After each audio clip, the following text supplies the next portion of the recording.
अस्सलामुअलैकुम, आप देख रही हैं डॉन न्यूज। मैं हूं शुमाइला अरशद। हेडलाइंस आपने देखी।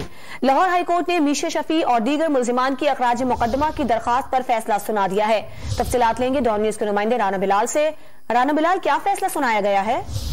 बिल्कुल जी, लाहौर हाईकोर्ट ने अली जफर के खिलाफ सोशल मीडिया पर मुहिम चलाने के इल्जाम में मीशा शफी के खिलाफ FIA के मुकदमे में फैसला सुना दिया है। मीशा शफी समेत दीगर की जानिब से लाहौर हाईकोर्ट में मुकदमे के इखराज की दरखास्त दायर की गई थी और जस्टिस तारिक सलीम शेख की जानिब से ये फैसला महफूज किया गया था, जो कि अब से कुछ देर पहले फैसला सुनाया गया है। और मीशा शफी समेत तमाम दरखास्त गुजारों की दरखास्तें जो है वो अदालत ने मुस्तरद कर दी हैं।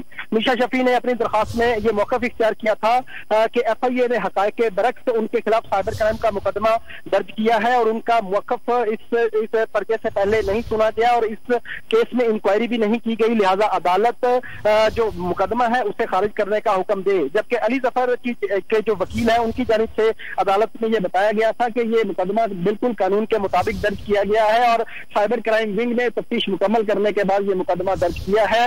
लाहौर हाईकोर्ट के जस्टिस तारिक सलीम शेख ने फैसला महफूज किया था दलाइल मुकम्मल होने के बाद और आज की तारीख मुकर्रर की गई थी इस फैसले के लिए। अब से कुछ देर पहले अदालत की जानिब से फैसला सुनाया गया है और मीशा शफी समेत तमाम दरखास्तें खारिज कर दी गई हैं और FIA का जो मुकदमा है अदालत ने उसे बरकरार रखा है। राना बिलाल, बहुत शुक्रिया। ताज़ा तरीन वीडियोस के लिए हमारा YouTube चैनल सब्सक्राइब करके बेल आइकन प्रेस कीजिए ताकि आपको मिले हर अपडेट सबसे पहले।